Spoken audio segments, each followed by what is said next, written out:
Vous êtes passionné par l'histoire et les mystères du passé?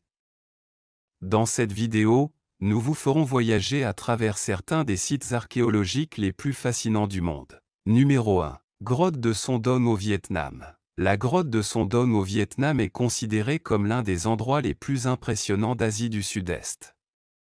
Découverte en 1991 par un agriculteur local lors d'une tempête, la grotte est restée cachée en raison de son emplacement éloigné et difficile d'accès. En 2009, des spéléologues britanniques ont redécouvert l'entrée, révélant un monde souterrain étonnant. Son Doong est la plus grande grotte du monde, avec 150 mètres de profondeur et 9000 mètres de longueur. Les scientifiques ont exploré 6000 mètres et découvert une diversité unique de flore et de faune, dont des ours, des perroquets, des chauves-souris, des papillons et plus de 70 espèces d'amphibiens et de reptiles. La grotte est un monde magnifique qui a longtemps été caché. Numéro 2. Göbekli Tepe est un site archéologique du sud-est de la Turquie qui a révolutionné notre compréhension de la préhistoire.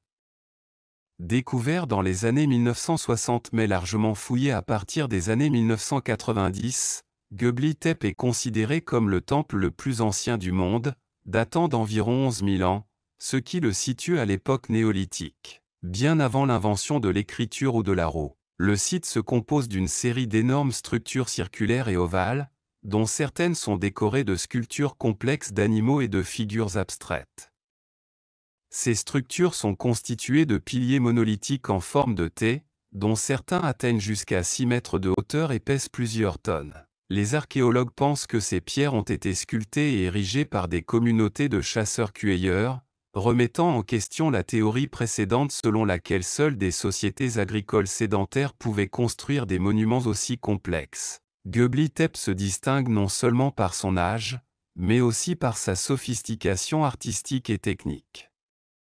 Les sculptures d'animaux, notamment des lions, des taureaux, des renards, des serpents et des oiseaux, sont étonnamment détaillées et témoignent d'un haut niveau de savoir-faire et de connaissance. Ce site suggère également que la construction de monuments religieux pourrait avoir été un facteur crucial de cohésion sociale et de transition des communautés nomades vers des sociétés agricoles. La découverte de Göbekli Tepe a soulevé de nouvelles questions sur la nature de la religion et de la société dans la préhistoire. Par exemple, on se demande si ce site était un lieu de culte pour diverses communautés ou s'il avait une autre vocation, comme être un centre d'échange ou un lieu de rencontre. De plus, le fait que les structures les plus anciennes soient les plus sophistiquées a conduit les chercheurs à reconsidérer l'évolution des compétences en matière de construction et d'art dans le passé. Göbekli Tepe reste un site de fouilles actif et un sujet d'études archéologiques intenses. Chaque année, de nouvelles découvertes continuent de révéler des informations sur ce lieu mystérieux, fournissant des indices sur les premières croyances et pratiques humaines. En bref, Göbekli Tepe a non seulement changé notre vision du passé, mais a également ouvert de nouvelles voies pour comprendre les origines de la civilisation humaine. Numéro 3. Hattusa, la majestueuse capitale de l'ancien empire hittite, est située au cœur de l'Anatolie, dans l'actuelle Turquie. Fondée au deuxième millénaire avant J.C., Hattusa est devenue un centre politique, religieux et culturel d'une grande importance. Ses murs imposants et ses portes monumentales, comme l'emblématique porte du lion, protégeaient des temples et des palais majestueux qui reflétaient la grandeur hittite. La ville était une ruche d'activités, où se déroulaient des complots diplomatiques et militaires complexes. Les Hittites, connus pour leur système d'écriture cunéiforme avancé, ont laissé derrière eux une vaste collection de tablettes qui révèlent leur sagesse et leur pouvoir. La vie à Hattusa était marquée par la dévotion envers leurs dieux, avec des rituels et des cérémonies qui se déroulaient dans d'imposants temples. La ville a également été témoin d'alliances et de trahisons qui ont défini son histoire, face à des puissances comme l'Égypte et la Syrie. Malgré sa grandeur, vers le XIIe siècle avant J.C., Hattusa tomba dans l'oubli. Les invasions, les catastrophes naturelles et les conflits internes ont contribué à son déclin, laissant la ville abandonnée. Aujourd'hui, les ruines de Hattusa constituent un témoignage fascinant de la civilisation hittite. Les fouilles archéologiques ont mis au jour des artefacts et des documents qui nous donnent un aperçu de la vie dans cette ville énigmatique. Des vestiges de ces murs aux détails de ces inscriptions, Hattusa nous invite à explorer l'une des civilisations les plus intrigantes de l'Antiquité, révélant des secrets qui ont perduré tout au long des millénaires. Numéro 4. Cappadoce, Turquie. La Cappadoce, au cœur de l'Anatolie centrale, est célèbre pour ses paysages lunaires et ses formations rocheuses uniques. Les vallées couvertes de cônes rocheux érodés, connues sous le nom de « cheminées de fées », créent un décor surréaliste qui semble tout droit sorti d'un conte fantastique. En plus de sa beauté naturelle, la Cappadoce est connue pour ses anciennes villes souterraines et ses églises rupestres sculptées dans la roche. Une vidéo qui capture la magie et le mystère de la Cappadoce peut inspirer la crainte et l'admiration pour la créativité humaine et la beauté de la nature. Numéro 5. La cité perdue de Thani. Thani, située dans le delta du Nil, était l'une des villes les plus importantes de l'Égypte ancienne au cours de la troisième période intermédiaire. Cependant, il tomba dans l'oubli jusqu'à sa redécouverte en 1939 par l'archéologue français Pierre Montet. La ville regorge de trésors archéologiques, notamment des temples, des palais et des tombeaux royaux. Parmi les découvertes les plus remarquables figure la nécropole royale, où ont été découverts des sarcophages et des objets funéraires, ainsi que la célèbre stèle de la victoire de Ramsès II. Les fouilles de Thani ont fourni un aperçu unique de l'histoire égyptienne et de ses liens avec d'autres cultures anciennes, telles que la culture phénicienne et grecque. Numéro 6. Hypogée de Al-Saflieni. Il existe une grande variété de structures que les archéologues recherchent dans leurs recherches, selon la civilisation en question. Parmi ces structures se trouve la nécropole, un lieu utilisé pour enterrer les défunts afin de les honorer et de les garder proches de leurs proches ou d'autres membres de leur espèce. Cependant, ce qui rend cette nécropole particulièrement remarquable est le fait qu'il s'agit de la seule nécropole néolithique connue dans toute l'Europe. Cette particularité en fait un lieu d'une grande importance historique et archéologique, fournissant des connaissances précieuses sur la vie et les pratiques funéraires de cette époque. Ceci est particulièrement pertinent car il a été découvert sous l'île de Malte, située dans la mer Méditerranée, à une courte distance de la capitale de l'île. Il s'agit d'un vaste réseau de tunnels souterrains abritant de nombreux compartiments. Numéro 7. Setonou. Vous avez sûrement tous entendu parler de certaines cultures qui pratiquent un rituel appelé enterrement en mer, dans lequel le corps du défunt est déposé dans les profondeurs de l'océan ou placé dans un bateau qui est ensuite autorisé à repartir vers l'immensité de l'océan. Mer, confiante dans laquelle les dieux le guident. Cependant, je voudrais vous parler d'une découverte très intéressante qui a eu lieu en 1939, lorsque Basil Brown, un archéologue, effectuait des fouilles de routine et est tombé sur un navire funéraire complet, rempli de précieux trésors à l'intérieur. Imaginez quelle trouvaille chanceuse. Ce navire est connu sous le nom de Setonou. Dès sa découverte, il a suscité la curiosité et l'intérêt des gens qui se demandent quelle est sa signification et ce qui se passe réellement ici. Il était évident qu'une personne importante avait été perdue à l'intérieur de ce navire, mais on ne savait pas vraiment qui. Malheureusement, le corps avait déjà disparu lorsque le navire fut redécouvert.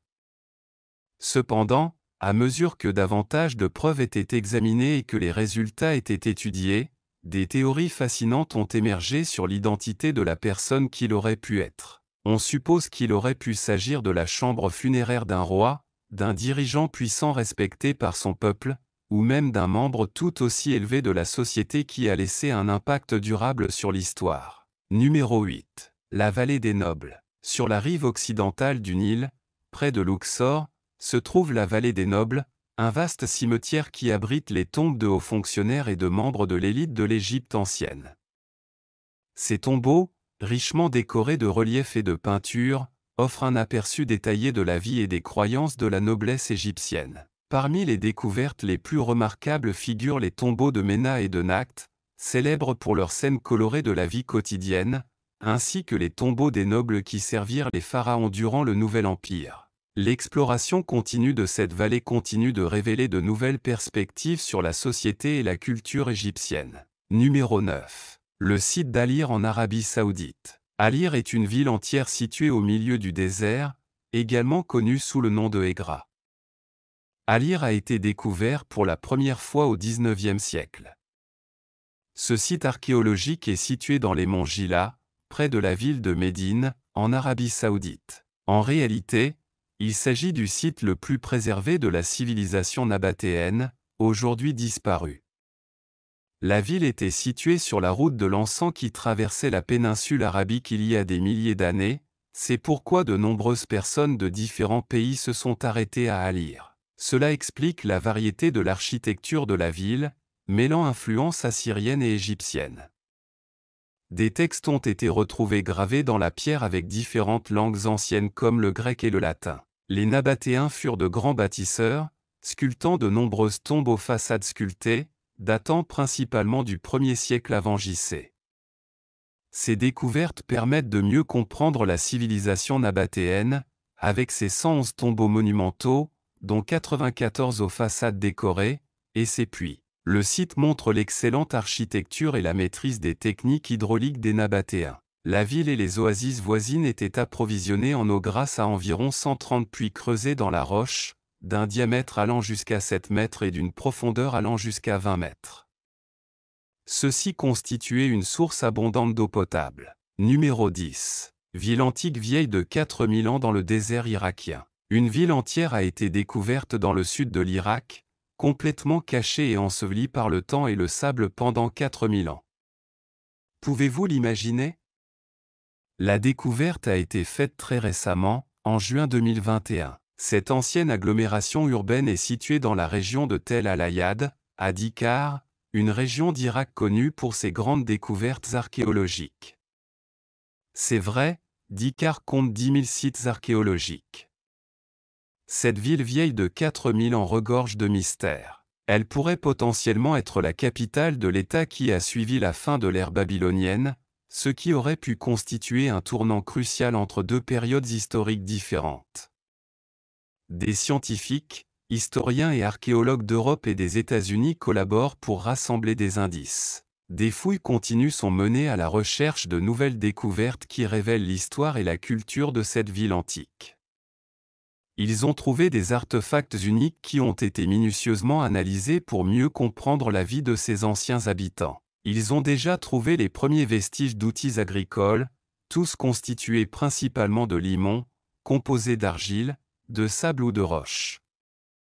Cela peut paraître assez rudimentaire, mais il y a 4000 ans, c'était un véritable progrès. D'autres objets intéressants ont été découverts tels que des pointes de flèches, des poils et des sculptures de chameaux en argile, qui nous donnent tous une idée de leur mode de vie. Numéro 11. Temple d'Hatchepsut. Le temple d'Hatchepsut, situé à Deir el-Bahari, est l'un des monuments les plus impressionnants de l'Égypte ancienne. Construit en l'honneur d'Hatchepsut, la seule femme à avoir régné en tant que pharaon en Égypte, ce temple est creusé dans le rocher d'une falaise, créant un spectacle époustouflant. Ses terrasses en gradins, ses colonnades et ses reliefs sont ornés de scènes de la vie de la reine et de ses réalisations durant son règne. Malgré les tentatives visant à effacer sa mémoire après sa mort, le temple d'Hatchepsut reste un témoignage durable de son règne et de la grandeur de l'architecture égyptienne. Numéro 12. Royaumes oubliés en Arabie Saoudite. 2 royaumes sont enterrés en Arabie Saoudite. Au nord-ouest de l'Arabie, la vallée d'Alula abrite une fantastique oasis où agrumes et palmiers s'élèvent entre les falaises. Alula abritait de nombreuses civilisations différentes depuis l'âge du fer et peut-être bien avant. Les archéologues ont trouvé des outils fabriqués à partir de pierres de la région qui suggèrent même que le lieu était occupé il y a 200 000 ans. L'agriculture prospéra dans cette partie du désert et donna naissance à une grande ville appelée Dadan. À Alula, il y a 2600 ans, Dadan devint une ville importante de la région, gouvernée par plusieurs rois. Ils développèrent leur propre système d'écriture et possédaient leur propre langue, le dadanite, qui fut parlé à Alula pendant 5 siècles. Il y a 2500 ans, le contrôle de Dadan passa au roi de la tribu Lian, qui gouvernèrent la région pendant plusieurs siècles. L'agriculture est restée importante et a bénéficié de nouvelles inventions en matière de gestion de l'eau. Les gens avaient leurs propres dieux et lieux de culte dans les montagnes proches de la ville. Actuellement, des fouilles et des études sur les cultures des peuples d'Adani et Liani sont en cours dans toute la vallée d'Alula. Des découvertes continuent d'être faites qui révèlent leur talent artistique et leur créativité. Chaque nouvelle découverte montre que le désert, autrefois considéré comme vide, a toujours été plein de vie. Numéro 13. Arkheim, connu sous le nom de la cité perdue de Sibérie, est un site archéologique énigmatique et fascinant situé dans le sud-ouest de la Russie, près de la frontière avec le Kazakhstan, dans la région du sud de l'Oural. Découvert en 1987 par une équipe d'archéologues russes, Arkheim a intrigué les chercheurs et les passionnés d'histoire par sa complexité et les inconnus entourant son origine et sa fonction. La découverte d'Arkheim était accidentelle, les archéologues exploraient la région à la recherche d'un site approprié pour un réservoir lorsqu'ils tombèrent sur les vestiges de cette ancienne ville fortifiée. Au fil des fouilles, il est devenu clair qu'Arkheim était une colonie de l'âge du bronze, environ 1er siècle avant J.C., appartenant à la culture Saint-Achta Petrovka, l'une des premières cultures indo-européennes. Arkheim se distingue par son design urbain avancé. La ville a une structure circulaire avec 2 murs concentriques qui protégeaient le village. Les murs, construits en terre et en bois, ont été conçus pour résister aux attaques et assurer la sécurité des habitants. À l'intérieur des murs, la ville était organisée en secteurs radiaux abritant des habitations, des ateliers et des espaces communs. Cette conception radiale suggère une planification méticuleuse et des connaissances avancées en ingénierie et en architecture. L'un des aspects les plus fascinants d'Arkheim est son alignement astronomique. Des études ont montré que la ville était orientée par rapport aux événements célestes, suggérant que ses bâtisseurs avaient une connaissance approfondie de l'astronomie. Certains chercheurs comparent Arkheim à Stonehenge en raison de son utilisation possible comme observatoire astronomique. La disposition des structures permet d'observer des phénomènes astronomiques tels que les solstices et les équinoxes, qui auraient pu avoir une signification rituelle ou calendaire pour ses habitants. Malgré de nombreuses fouilles et études, Arkheim reste entouré de mystères. On ne sait pas avec certitude pourquoi la ville a été abandonnée ni quel était son objectif principal. Certaines théories suggèrent qu'il pourrait s'agir d'un centre religieux, d'un observatoire astronomique ou d'une forteresse militaire. L'absence de cimetières et de restes humains pose également des questions sur la vie quotidienne et les coutumes funéraires de ses habitants. Aujourd'hui, Arkheim est un site d'un grand intérêt tant pour les archéologues que pour les touristes. Il est devenu un symbole de l'histoire russe ancienne et une fenêtre sur le passé indo-européen. Le site attire chaque année des milliers de visiteurs, venus admirer les ruines et réfléchir aux énigmes de cette cité antique. Arkheim a également inspiré une renaissance culturelle et spirituelle dans la région, de nombreuses personnes y voyant un lieu sacré de pouvoir. Arkheim, la cité perdue de Sibérie, reste une énigme qui remet en question notre compréhension de l'histoire ancienne. Son urbanisme avancé, ses alignements astronomiques et les mystères qui l'entourent continuent de fasciner ceux qui l'étudient et le visitent. Arkheim n'est pas seulement un témoignage de l'ingénierie et de la connaissance des anciennes cultures indo-européennes, mais aussi une invitation à continuer à explorer et à percer les secrets du passé. Numéro 14. Caral. Caral, au Pérou, est l'un des sites archéologiques les plus anciens d'Amérique.